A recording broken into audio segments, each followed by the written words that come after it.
Well, the first thing I want to say is, you know, thanks for, this is a great response. I mean, there's a lot of people here.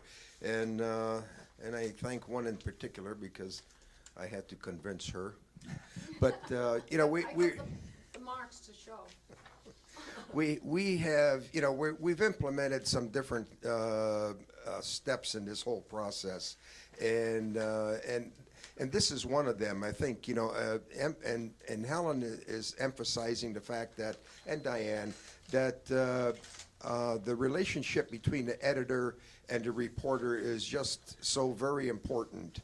And it is part of our overall process. You start off with the pitch form, and you go through the various stages, and it ends up in the bank. And from the bank, the executive producer then picks it out and puts it in a show. So this is one of the important steps, and I'm just glad to see that everybody turned out for it. And I'll turn this back over to Helen. Okay, now this is going to be interactive, so I have very little to say, except I do want to start with saying that I remember Larry. It all starts with the reporter. The reporter has a vision. And for me, when I have a vision, I can't do it overnight. I have to be able to let it percolate, collect information. Preparation is a really big part of it. To prepare, I actually looking on the internet, and then I create a vision with some information for the videographer, which you have a copy of. The reason I put it in there was because I stopped doing it for a little while, and when I brought it to Cheryl the other day when we went on a shoot, she said, "I'm glad you're doing this again." So Cheryl, what I'd like to know is, why is that important to you? What does it give you? Well, Oh, wait, hold it. if everybody goes to Wait, your, I'm gonna get it. You think I need this? yes, Because it's going into the camera that way. The reason I like these is Helen right, you gives have a me an copy. overview of what the shoot is all about, so I know what to expect. The other thing is, she tells me what she wants me to bring. If she wants me to bring the mic, handheld mic, if she needs lavs, if she needs lighting, she has all the information down there. So and Bob does the same thing when I shoot for him. So I know up front what to take, and I may not have to drag around an extra bag or equipment that I don't need. So I think it's a good idea. She also goes over what she wants done as B-roll. So I know up front what to start shooting and what not to start shooting. It makes the shoot go faster. If she sets up a shot and wants to do it a certain way, if I feel that it's not a good way to do it because of the background or the lighting or whatever, we work together on these. Same thing when I shoot for Bob. It's a real relationship. It's a joint effort to get the best possible shoot we can. The end. And that's a perfect example why we all have to work together. I think of the word rev, which means to me, when I was asked to do a workshop, I thought, reporter workshop. Okay, we've had a lot of reporter workshops. What can we do different? And then I just let it percolate. I didn't stress on it. And then I said, reporter, we've talked about teamwork. And as far as when I think of reporter, I really just don't think of one person who does the reporting. I think of the team right away. And that's what we have to focus on. We've talked about it for years. The team is so important to work together to finally come up with a better segment. Plus, it's a learning experience when we work with the team. Because the other day, the couple of shoots ago, just for testing it, asked Matt to do my editing. I was the reporter, he was the editor. And it was very interesting how we were able to, when he placed it on YouTube, send it to me. What I saw that he didn't see, I sent it back to him. Then he saw something, he changed it around. Then sent it back to me. I saw something. That's how you communicate. And together, I thought we made a heck of a good piece. And I learned stuff that he did in editing that I wouldn't have done. And hopefully he learned some stuff as well when I was pointing out certain things to him. So that's the kind of a relationship we want to try to get going as much as possible, even between the videographer involved as well when there's a finished product, a segment.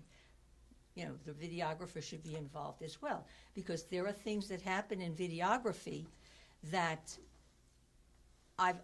sometimes I've shown Cheryl, you know, not sometimes, I've shown Cheryl pieces. I send her the piece and I say, and she sees stuff that she wouldn't do before, that she did, that she wouldn't do again, I should say. So, and we learn that way. For me, I need a learning curve. That's why I loved Larry Carroll, being able to always teach us to just go a little bit higher, and learn something. But we have enough talent in this, not just this room, but in this club, we have enough talent where we can teach each other. We can learn from each other so that we get better at what we're doing. So that's the whole purpose of this whole team focus. So we've got the reporter who has, I think, a pretty, like Larry once said, I took it off, I remember writing it down. The reporter is the storyteller, the producer, the director, post-production supervision, and has a lot of roles, a lot of little roles within their role as reporter.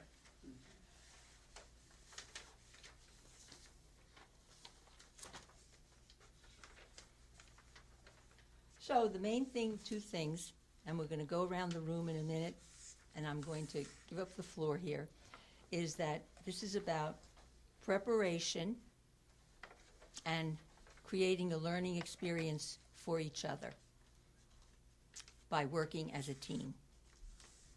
That's it. So now we're going to go over to reporter-videographer relationship. You have a handout on that. And for any videographer in the room, whether you're doing it now or you've done it, I would like to have somebody speak on what's the most effective way to work together with the reporter to improve the quality of the story or segment and the visual content. Cheryl already addressed a bunch of that. Is there anything more to add to it as a videographer? What are you looking for so that your job becomes easier? I would just like to stress the fact that, you know, the story starts off with the reporter, and I've always been a stickler right from my first day here, and I don't recall who I learned that from, but you know, you have to have a plan, and it begins with the reporter. They put the story together, and you know, you go out on the shoot. The camera operator brings whatever he thinks that he's going to need for the shoot, and based on the plan, you know, do you pick up the B-roll that you need? You know, because I don't, you know, I have no idea what Helen has got in mind for her shoot, but you know, she does, and you tell me that, you know, I need a picture of this rock, I need a picture of that doorway, or I need a picture of whatever, and it's just my job to frame it, and as the camera operator, just to frame it and to put it, you know, in a proper exposure and, you know, focused. So my job's pretty easy, I think, except when it comes to the editing, and then you got to correct all the mistakes I made. But anyways, but anyways, I think the important thing is starting off with a plan, and that comes from the reporter's vision. A lot of times I'll let the... Okay, wait, whoever next. A lot of times, if I frame something, I'll let the reporter look at the screen, the viewer, to make sure it is what they want.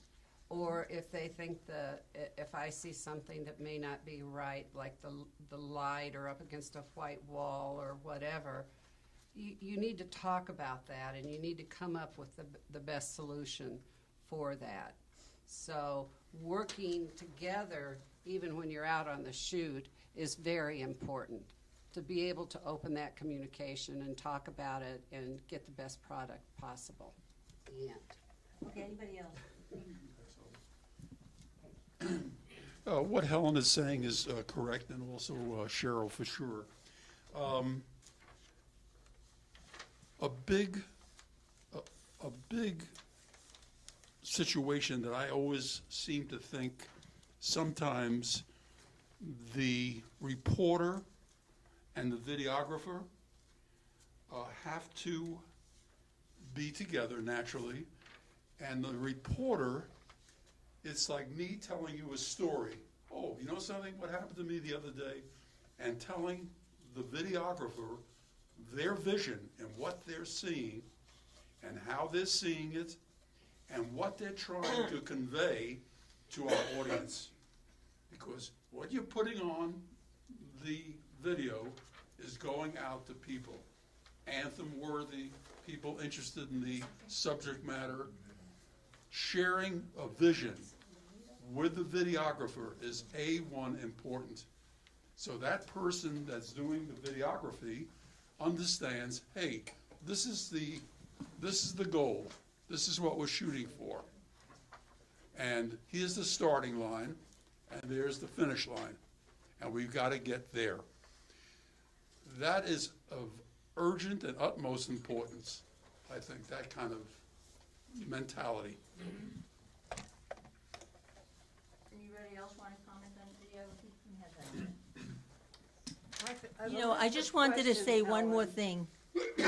I just wanted to say one more thing about that video. After I type up the vision and the questions, I also send them to the videographer. Right. So they have it ahead of time. Not we get in the car, what's going on?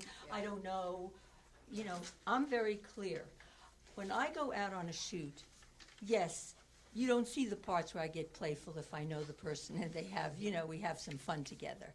But at the same time, I do try to remain somewhat professional, even though we're amateurs doing this. Nobody really knows the difference that we're amateurs or not. Helen, we're not amateurs, we're professionals that aren't getting paid. Well, we're getting to that point.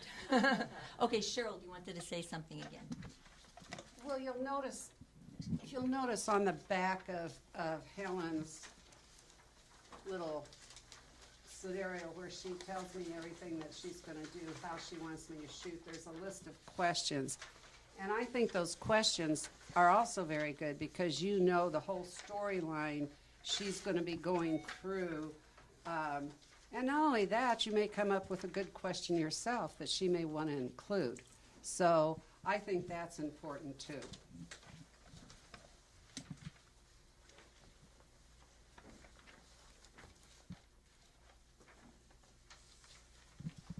Is there anything that the reporters want to say that they need from the videographer?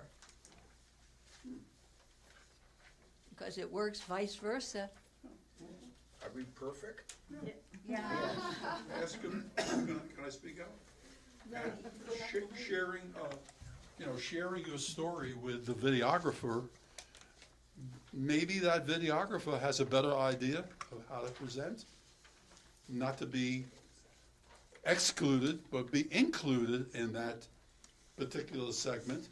So the reporter could ask the videographer, do you have any other ideas that might help in this segment? So leaving it open, because being like a partnership, there's a partnership, the reporter, the videographer. Okay, just quickly get the handout of the reporter and videographer. And is there anything you want to either ask a question on or comment on? Especially the videographers, do you have anything to comment on that? So, from my experience, what's the most important is that the reporter, as a videographer, gets prepared. Prepared means that you have to contact an interviewee and find as much as possible about that subject. And as you all mentioned, the story is an utmost important. Also communicating with a videographer what is involved in the shoot. Are we going to be walking and filming, or are we going to be sitting and filming? Because if we are stationary, I can use a wired mic. But if we will be walking, it's got to be a wireless mic. What kind of lighting do we use? So the story is an utmost important, but if we show up on a shoot and have no story, then we shoot for 20, 30 minutes, and the story is created in editing. And in editing, we should actually work on making better B-roll, better transitions, improving things we messed up when we shot, not creating a story. So my point is, be prepared, have a plan, communicate that plan. Nothing new, you all said it. But preparation in the story is utmost important. The only thing I'd like to add to that is, if you look at the pitch form, it says, it starts asking the reporter, the various types of equipment, whether it's going to be 2 cameras or 3 cameras, what kind of lighting might be needed, and a variety of other questions. I think by having the plan and what your story is going to be about, and doing all of the things, the investigation that Ari just referred to, it kind of gives you a better idea of why you need a 2-camera shoot. If there's only 2 people there, we don't need a camera on each one of you. And the same thing if a 3-camera. I did a thing with Cindy, and we interviewed 8 people on a stage, and that was kind of an adventuresome, passing the mic around so that we would have the proper audio. So those are the kinds of things that you might be thinking about as you're putting together your story, where the location. I did another thing with Diane, and we were in a little teeny room that Ralphie May took up half of it. And, and the lighting wasn't very good. And, and we found this out after we get there. And, so those are the kinds of things that you just want to think about beforehand. And sometimes, you might not have, something came up, and rather than interviewing in this room, you're going to get moved into another location. So you can't plan for everything, but the things you can, you do it. You're right. I know that very well, that you can't plan for everything. There have been many, many surprises. However, one of the things that I have learned to do is to actually, this is with a total stranger, I don't know them, to have telephone conversations with them. And I find out things about, what kind of a location do they have? Make sure there isn't a light wall. Can we get in a place where we don't have just a white wall or a blank wall? Because it will not work. We talk about clothing, not wearing something that will wash them out. We want them to look nice. And we have a conversation. One thing leads to another, and I find out as much as I can. Plus, on the phone, I'm also developing relationship with that person. So when I walk in there, it's not a totally stiff situation. Do I hit totally stiff situations? Yes, because they have poor personalities. But, you work around that. We just deal with it, and it becomes more rote, question, answer, rather than relating. So I just wanted to share that. Even before your conversation, I have one word: Google. Absolutely. The first thing you do is Google the business, Google the person, Google whatever it is. Then when you have that conversation, you're not asking them questions you could already know the answer to. You can move on to the other things. But there is so much to learn online.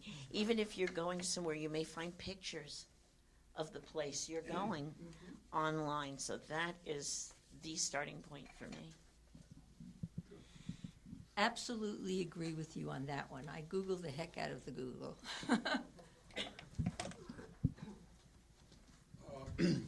Just continuing along that line, I don't know if Tony Mason remembers this, but Tony was my videographer, and we were going to shoot Butch Harmon. He is like the golf guy, all right? It was like unbelievably, I was scared because I was a rookie just getting started, and this is Butch Harmon, like a hero, unbelievable. And here I didn't know where to go with Butch. Naturally, I had a bunch of questions, but what helped me is what you guys are talking about right now. So his secretary, I said, Rose, what does Butch like to talk about? And she says, well, he has a pet charity, Wounded Warriors. Now, who would ever believe, I'm talking golf, and this guy is charity is Wounded Warriors. He was bringing in 15 to 20 double amputees that are wearing prosthetics to play golf, flying them in every year. And when I said to Butch, I knew that from the secretary, and I knew things not to mention, like Tiger Woods, was a very bad subject for him. So I avoided. She says, don't mention Tiger Woods, but try to bring into your conversation his charity work and what he likes. I didn't say Wounded Warrior. I let him say it. I said, do you have any favorite And do you remember that, Tony? Very well. So here we are, peeling an onion. You know, there's a lot to be said in what Helen's saying, talking on the phone, getting as much info on the person. What's something they like to talk about to open them up? Yeah, you know, sometimes I've had better discussions after the film that should have really gone on there, but somehow or other they were warmed up. And so afterwards they just kind of opened up about a few things and you know, they expounded on it, and like a few different people I know. Can I comment on that, Diane?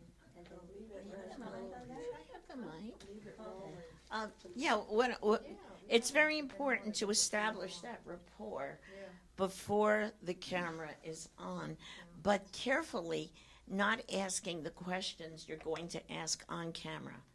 Because if you ask that before, they'll think they've answered it. But there's the before and after. I always, no matter who it is, say, is anything off limits? And then when it's over, before the videographer puts the camera away, the question is there anything that we didn't cover that you really wanted to talk about? So beforehand, is there anything off limits? Afterward, before the camera's put away. You know, because you always, I don't know about you, but I'm in the car riding home and I go, oh, I should have asked them this. That's right. You know, we always do that. Yes. But establish the rapport without going into the interview. Now, Helen. Yeah. Cindy, from what we've been saying, has this helped you somewhat to know what we need from you as a reporter? Oh, I always learn something, of course. Okay. Sure. Well, that's good. Wonderful. Okay. Helen. So, yeah? I want to say something. Sure. Thank you.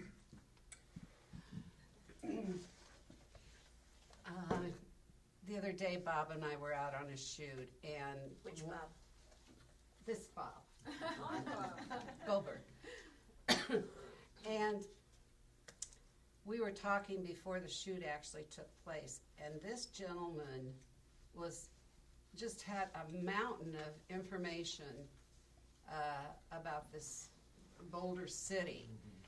And he kept going on, and this was before the shoot, so the videographer needs to be very alert.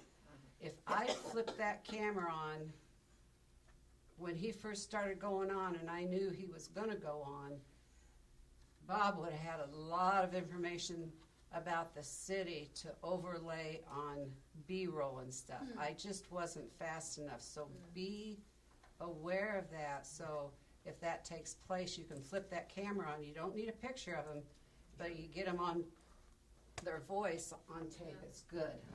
Yeah, I agree with that, and it's very similar to what Diane was saying and about pre-interview when you start to talk to the people, that they're ready to go, and they're going to give you a lot of conversation right in the beginning, and that's really good. And what Cheryl was experiencing was something that should have been on tape, and if she had the camera out, she would have gotten it. But a lot of what we see after the shoot comes right out, and it would have been great to have it in or beforehand. So that's similar to what your questions are too, about showing them and not knowing, did I ask that or did I? It's really funny that you mentioned Boulder City, because one of my shoots was 91-year-old man hits a hole-in-one on the golf course. And I take Roland Chan, and Roland and I are doing this one. And I come to the door, and it, like somebody said just now, we're professional. That man thought maybe I was from ABC. So we come, I knock on the door, and the door opens, and there's this man standing as tall and handsome as could be. He didn't look any day over maybe 60-something. And I said, are you whatever? And he says, yes. He says, I said, wow. I said, let me come in. I'm Stan and Roland, the guy. And as soon as I walk through that door, the guy starts, just like you're saying, telling me. I said, hold it, wait, excuse me, hold all that stuff. We're not on camera yet. And he kept going and going and going. And it was overwhelming. When it came for the interview, guess what? It was like me pulling teeth. That personality disappeared. Now it was, and do you go out there often? Oh, yes, I'm out there every day. Silence. And wait a second. Have you ever done that before? Oh, yes. Well, anyways, just coincident. And that was in Boulder City.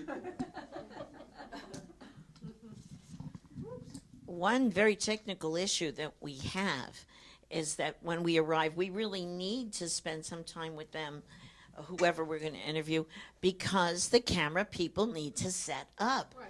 We don't walk in the door and flip a switch and start. So that establishing rapport is also filler for getting the camera set up. The videographer's got to get there, got to look around, got to pick the lighting, got to get the camera set up. So we need to really not just go in with what you're going to ask in the interview, but some inane setting the stage filler type of conversation. Just something to add for the videographers. So when one goes on a shoot, you got to keep in mind that besides the story and preparations, equipment fails. So if you plan to use wireless, take a wired handheld as well, because that's your last backup. Make sure that you have a plate and do preparation as well, making sure that everything you take to a shoot works. Very good point. And yours as well, Diane. Very good point.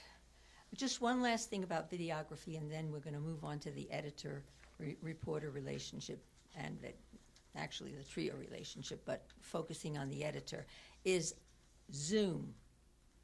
Now, in these handouts that I've given you, some of it's really not applicable to us. It's kind of more for the professional in the field. I really took a lot of time trying to find stuff that would apply. So some of the stuff applies in these for us and some does not. One of the things that I read in there is do not use the Zoom. Why? Because there's a tendency when there's a zoom in that then there's an adjustment period. So you're seeing the picture move. It's not just like if you flip to another camera, if you have a second camera, it's a clean shot.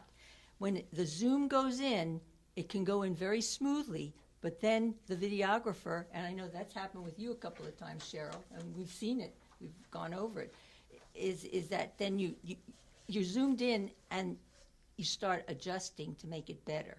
Like you move it a little to the right, and you know, it's slight. It could be slight. It's not like they're doing these grand moves. So what's the answer to that? Does anyone have an answer to that? Because if we're there with one camera, we end up with great close-ups, but yet we've got that shakiness going on. It's That Zoom, okay. Wait, hold it. that Zoom is typically. Stop talking. I get that a lot. That Zoom is typically when you have the camera set up for the two people. And the reporter indicates that they don't want to be in the shot except for the very beginning. So you have to zoom a little bit and you have to move that camera over. Otherwise, you're going to have a two-person shoot. So the reporters need to think about that too, unless there's a way I'm unaware of to do that without a zoom in. But typically, you'll zoom in on a person at least a little bit, and you'll have to move the camera to get the one person out of the reporter out of the shot if they don't want to be in the shot forever.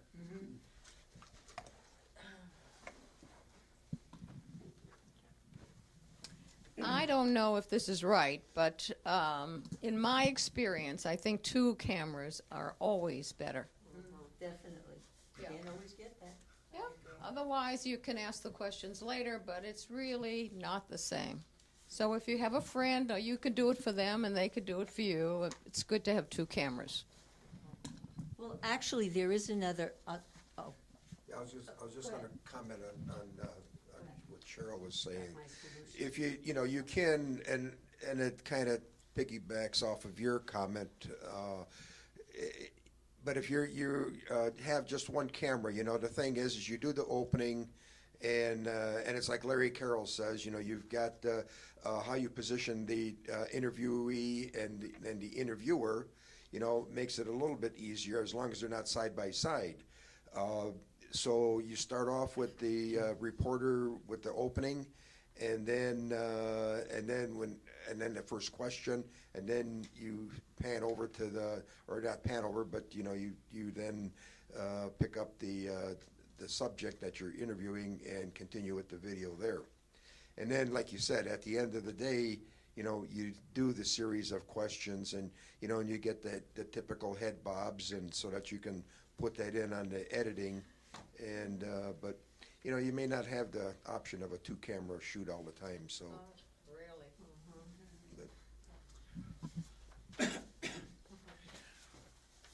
Actually, zooming and panning is an advanced feature. I mean, everyone can set a camera, set it right, push a button, and it will do a good job. Panning and zooming takes practice. So I know Bob Passaro is an expert on panning and zooming. I don't do it as well. But there are other ways to do it using one camera to make look like there are two cameras or more. And what you need is actually a reporter somehow remembers the ideas of the questions. Doesn't have to be word to word, but it can be a 30 minutes conversation. Then you turn the camera on the reporter and they have no idea what they talked about. Well, Helen and I have That's done why you that. have a plan. Right. We've If you done have, that, and she has a list of questions, so I can right. sometimes But give she her sticks later. to a list of questions. I work occasionally with reporters who have an excellent list of questions and use none. And then when you turn the camera around, so basically there are ways to do it. The other ways to do it is to shoot with one camera in a higher resolution than delivered piece and then zoom and post. But that takes an editor's hard work and know-how. There's also one other thing. There's only one other thing which you taught me, Ari, which I used, but let me tell you how it fell through. Not good. There is a way to position. I have a camera of my own that does pretty good video. Now, it would be very simple for any of us as reporters to come to a camera workshop and learn one of these cameras that are here and bring it on the shoot. Have help to set it up with your videographer, and you position the two cameras. My mistake with my camera when I went out and did that after you showed me how to position my camera, because I was going to just have the camera on me asking the questions, but the videographer was going to get the double shot of us talking together. What happened is that my camera, in the editing process, my camera picked up different sound because it was on internal mic than the camera that the videographer was using. So it did not, I couldn't fix it. I couldn't make it seem smooth. I have an answer. So when you shoot with two cameras, I don't know if this is right or not, but I capture sound only into one camera, into two.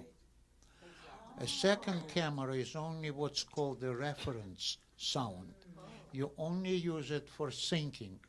And even if I shoot, if you pick up into two different cameras, no matter how you sync, there will be a slight offset.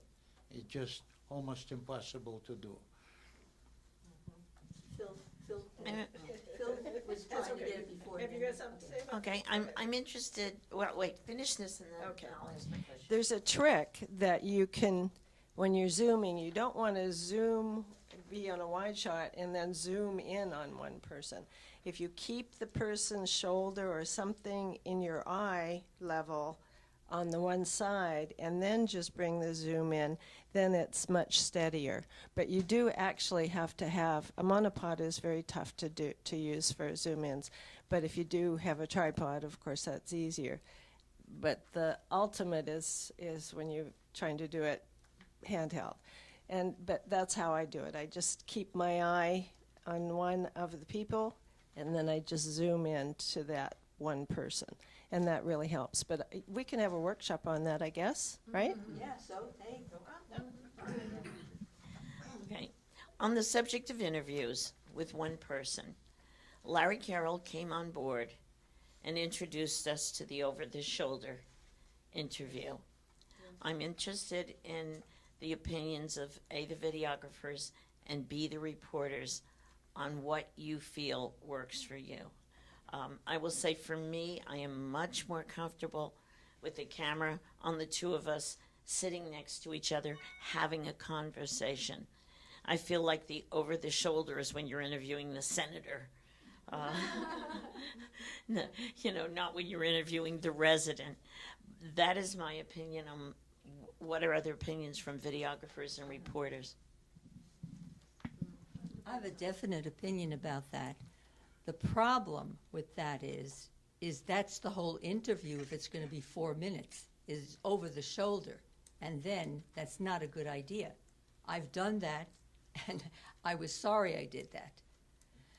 That would be great if you could get that kind of shot with another camera. But otherwise, it doesn't look good, it doesn't look right.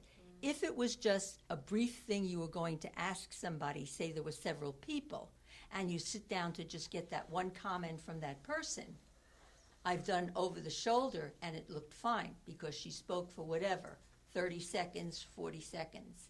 Otherwise, I'm with you, Diane. I don't. It's good for the editor because the editor would have that piece of B-roll. What I don't want to call that B-roll, it's really not, but would have that piece to actually switch over to the over-the-shoulder and then come back to. But otherwise, just to sit there over the shoulder, not a good idea. Even with a list of questions, I find that when you go back and redo the question, it's stilted. Mm-hmm. It's not as natural. I agree. It's Any- uncomfortable. It doesn't come off as Because you're not relating. right. You're not in the Yeah. relationship then. Any other feelings on it? However, there are some interviews where you just have the profile of two people talking to each other. Now, Diane, when I've shot with her, she actually talks to the camera and she encourages whoever she's talking to also talk to the camera because she says, now pretend we're in a room and you're talking to Phil or Roger or whatever, and it's a three-way conversation. It's not a two-way conversation. Then other times you get people who are talking to the camera the whole time and they're not talking to each other. So it takes a lot of practice, but if you at least cue them, then that helps. sometimes if you watch some of the commentators, like what's the latest guy on the sexual got into trouble? Rose is his name, the interviewer. Rose, what's his name? Charlie Rose. He has the person sit across from him. So there's all kinds of different ways they do it. And if you watch some of Charles Osgood, 6:30 in the morning, they do a lot of interviewing. And they interview in all different ways. And they start out opening with some interesting things. So you can learn from that, I think. Depends on the situation, I think. Yeah. So, yes, if you shoot only one camera over the shoulder, it might be a boring thing. But like Cindy said, every interview, professional interview you watch, it would be at least 3 cameras, and they would be sitting across of each other, and there would be a total shot of 2, even in profile, and shot of each of them when they talk. Also, we don't use 3 cameras too often. It can be done with 1 camera the same way. You just have to move camera a few times. But that's how professionals do it. Not Could you take us through those steps? How would you be moving Okay. this camera? so. Here we go.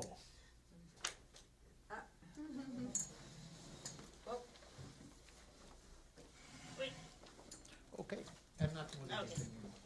So here we go. You set them up like this, and you sit as close as the room allows. Okay. You set a camera. What I do, I say, hey, you guys keep talking, and I set a camera there and just picture that you can see they're on the same continent. Otherwise, So you're saying you're setting the camera over camera here, right there. and you're doing a long While shot? while they talk, While they talk. not Okay. necessarily. Then I will. What's important is an interviewee, and let's say this is an interviewee. So the camera would be set up like Stephanie has it on an eye level, and we would go through the entire interview. Then I would move a camera over here, not crossing this line. Make sure that if a camera is on this side, it doesn't get on that side, Right. because then they will be looking in different direction. And then you shoot, you look into a camera, I center, position you, you do your intro, and you do your closing and a sign off. Then you bob and respond, and then you ask questions. Doesn't have to be word to word. Has to be as many questions as you can have a meaning that we can cut into it. That way you have a 3-camera interview. Okay. I'm just thinking from the editing point of view, how hard that's going to be to work with. It's actually easier Just drop it than in on a timeline, whatever you need to. it's easier than 3 cameras. Because 3 cameras you have to sync. Okay. 1 camera you don't have to synchronize. Well, I just know one thing. My goal to raise my quality of what I'm doing, my quality of work, is that I'm coming to every workshop from now on, because I want to know more about the camera, and I want to know more about editing, and I want to know more about what other reporters are doing. So a good idea would be to have a workshop where you film a good idea would be to have a workshop where you film 30 seconds of different setups, pull it into a computer, get it right here onto the television, and everyone sees which way is better. And not only that, if we have it filmed, then, or other people can come that the group can be together, the team can be together to see how that's done. There's the reporter there, then there's the camera person showing the different positioning, and then putting it up and getting a point of view from the editor of how they're now going to work with this. Now, I don't know how that's going to play out in a workshop, however. I just finished filming Let's Go Clubbing Lifelong Learning Club. And a guy who is not a president, but a founder, had a scratchy nose. Every 15 seconds, he would scratch his nose. So if you shoot with 1 camera, 2 people, and feel so comfortable, you ended up with a throwaway filming. Fortunately, I had Esther was respond, and I actually had 2 cameras. So Esther was wondering, why am I constantly shoving her? Because he was scratching his nose. You know, yeah, it's amazing. There's ways to fix things. Okay, let's move on to the edit. Well, I know who you interviewed. I know who you interviewed, it's on the sheet. Okay, so now let's move on with into the videographer editor relationship. How can they work together to present a quality segment or to improve whatever they're doing? Because there's certain things that the videographer is going to want from the editor. No, the editor is going to want from the videographer. As far as I'm concerned, the editor, I think, has the most difficult job, because they've got to take that stuff and put it together. Yeah. And here I'm doing both, and I'm critiquing myself, which makes me nuts. But I can imagine, I've never done a piece where it was somebody else's piece and I edited it. I can't even imagine what that would be like. It must be tough. How many of our videographers edit their own work? And how many? Show of hands. How many of our videographers edit their own work? Then my left brain can talk. And then how many have someone else editing it? I've done it both ways. Both I've ways. edited I edit my stuff myself, but then I've also edited other people's work. And, if you don't know what the thing is about, it certainly makes it immensely difficult, because you're hoping that you get the points that the reporter wanted. Yeah. But, that's why I emphasize, and I have done it for 8 years, is you need a plan, and once the camera operator has that, all the information is there. And so one of the things that we'll be doing, I might as well mention it now, is part of this process, once the editor and the reporter have a finished product, they're going to be working off of, and I think Ari has done this, and I believe Matthew has done this with Helen, but you upload it to YouTube, and then you have a conference over until you get the piece as you want it. Mm-hmm. And then at that point, the editor will notify the executive producer, and then a quality control team will look at it, and primarily just looking for, we're not looking to re-edit something, but we're looking for a mistake, because you can get really close to a piece and overlook an obvious misspelling, and which is tremendously difficult to correct without it looking like just that. And so once the editor and the reporter are happy with their piece, the quality control team looks at it, and they give the green light, and the reporter will then write up a summary, and at that point it goes into the bank. So I have another thought, too. I wanted to say, it's not a bad idea, and I've done this. In fact, I recently did it with Bob Passaro. I just said, Bob, could you just come in and see this piece? I think it's finished, but just take a quick look. Mm-hmm. And he did, and he made some remarks that were just perfect. And I went ahead and I moved around what he said, and it made sense. Sometimes when you're, as an editor, you get so caught up with it, because this is not, for anybody who doesn't know what an editor does, or time-wise, it takes many hours. We are not talking about, I'm a reporter, slam, bam, it's done, my job is done. No, that's why we have to work together, because in some way, if we work together, I feel that the editing job will be easier.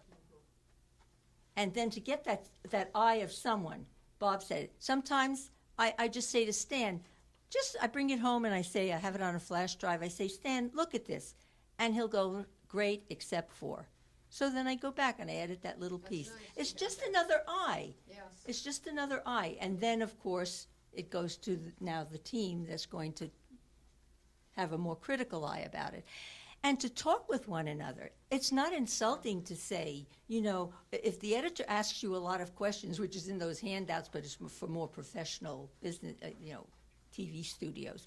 But if the editor, I lost my train of thought. Oh, God, the senior moment. I am editing that out. Okay, Cindy, what do you want to say? Well, one of the best pieces that I've done, I did with Tony Calabro because he allowed me to come to his house and go, no, that belongs there. This should be in here. My idea is that. And it was beautiful. But to edit myself, I'm not that competent when it comes to that kind of a thing. It takes a lot of work, and I respect that. But he was kind enough to let me do that, look over his shoulder, and it really turned out beautifully. But I know Your it doesn't input always was work very out that way. important. Yes. Your input is Yeah, that was important. my vision, and yeah. But had you shared this vision before he edited? Well, I don't remember the whole details, except that it wasn't the right position. What I found was important. It wasn't as important to him as it was me, knowing the people, knowing the shoot, knowing what I was looking for. And it's sometimes hard to describe it to somebody.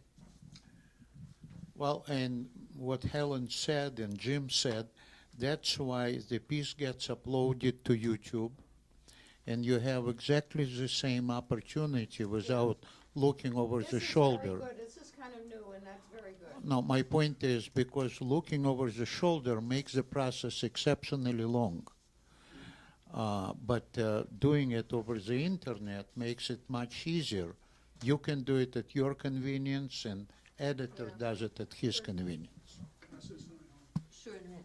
Cindy, but I applaud you for at least going that one time. I take it you don't go there every time, but at least for, They won't let me. well, Not because I wouldn't like to. no, but the point, you can, but you see, you still can because you can do it through YouTube now. But at the same time, to just become aware of what goes on by joining him in person one time. No, I wouldn't want a reporter looking over my shoulder. You know. It's a job. Oh, except I do have a reporter looking over my shoulder, me. But It can ruin relationships quickly. yes, right. I get very angry at myself. Like, why did you do that? In reference to what Helen is saying, watching Helen edit, it's really laborious. And I wonder how many reporters actually tell whoever they're working with, this is a 5-minute or maybe 6-minute segment. Always, See, always. yeah, well, you say always, but then again, Always. we have come into, maybe that's you, but bear in mind, we should let the person know this is only a 5-minute segment. Tony Mason and I had a wonderful experience once with a sports psychiatrist who I told 15 times, this is just a 5-minute segment. But guess what? This guy gave a lecture. Tony recorded a lecture for about an hour and a half, and that guy was talking and talking and talking. And Tony says to me, Stan, we can't use this. And I said, let me see that piece. I couldn't, I thought, well, if you don't know anything about editing, and at that point, I didn't know much about editing until I saw Helen and what she goes through. So you bear in mind when you're a reporter, I mean, somebody can just go on and on and on. You have to be in control. You're directing. You could say, stop. Let's do that again. Never, ever give up the microphone. Well, but you can stop if you feel your piece and your vision is out of control, and that person is just going on and wasting a lot of valuable time. You can say, let's stop right here, and then say, look, we only have 5 minutes. We're going off a tangent, whatever it is, and bring them back into your vision. You're in control.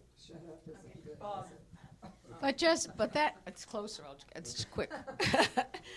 But sometimes you want them to talk a little bit longer, and it ends up as a showcase. Yes. So, But that's you part know, of the and what plan. they're saying is so fantastic, and they're adding on, and so when do you stop? And sometimes I want to stop, and the camera person will say, no, let them finish, you know, don't interrupt them, you know, this kind of thing. So it's this thin line here. Well, I apologize to the people that I had to shoot with because I said, well, it's only going to be a few minutes, and I never usually do that. And I tried to apologize and say it's not that I really don't want to talk to you for a long time. I have to do something quickly because I'm doing these interviews, and I went out with Cheryl, and that was what I experienced just when I went out yesterday or the day before. I only have a few minutes to talk, not that I don't want to go further, but I have 2 or 3 different people I want to talk to today, and apologize as nice as I can. And- That guy called the station and reported you. Joke. Okay. Okay, wait a minute. My notes. It was a lot.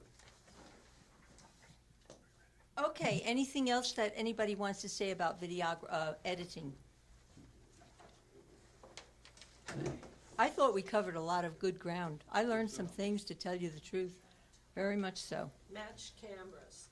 That's what you have to have if you have 2 cameras. Match You have cameras, cameras. big one. And then, we talked about YouTube, and I believe that there's going to be a workshop on that, on YouTube, how to. I think Ari's going to do it. Great, okay, and Jim, you wanted added, we're winding up now, you wanted to add something on, so I put it down here. The team approach to develop a variety of different stories, a 2-part series or multi-part feature. So would you just address that briefly? I don't know if that's going to come up as a reporter's workshop, or you want to just handle it right now? Well, one of the things we talked about, and we've been talking for years and years, is you know, improving viewership, and you know, and one of the things that has been kicked around is creating 2-part feature stories.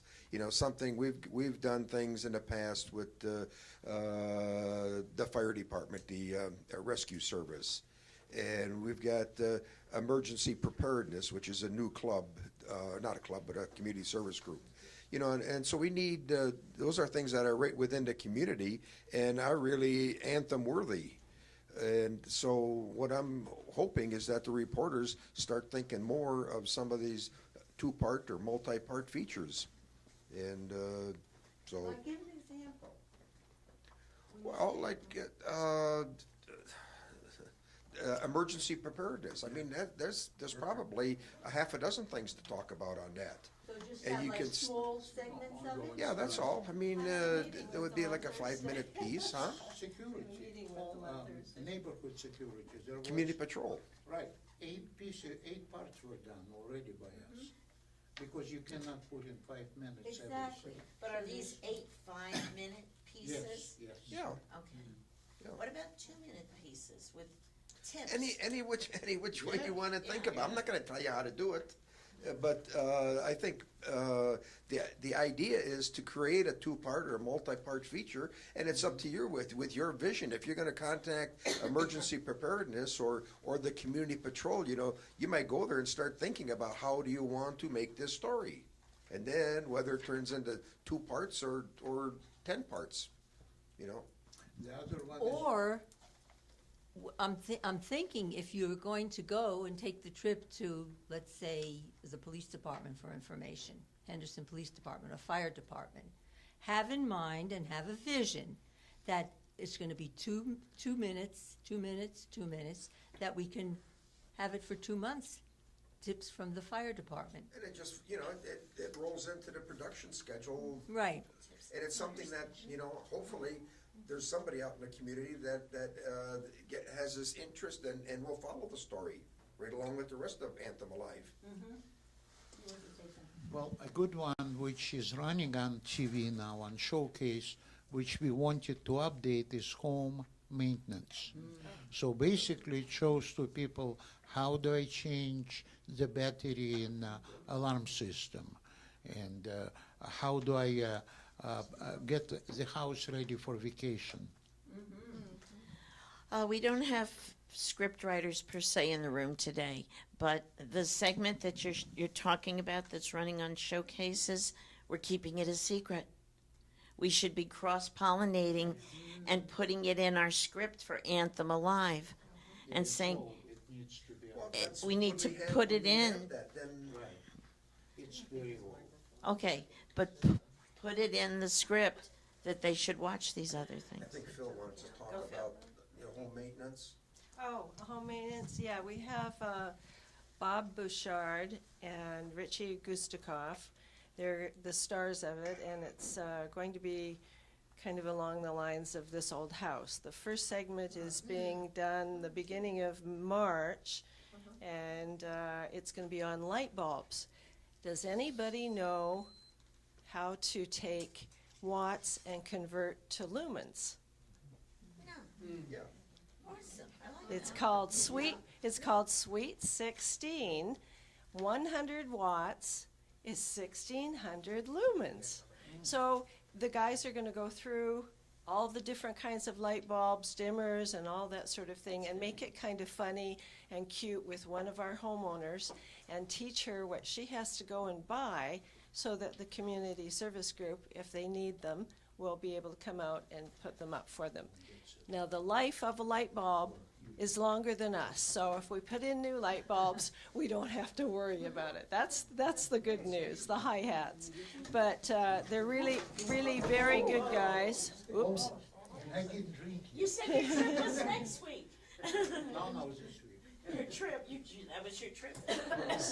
So that's the plan on the maintenance group. And then I also have an appointment with Arnie and Jeff on the emergency preparedness to do the same kind of thing. One would be on electricity grid going out. One would be on getting your emergency kit together, what you need in the emergency kit, water, all of the staples. So if you read The Spirit every month, there's a different article that Emergency Preparedness puts in there about what to do in the case of any kind of an And emergency. you can take, take that article and just publicize Yes. it on the Anthem Alive. So Exactly. exactly what Diane was talking Exactly, about. that's the plan.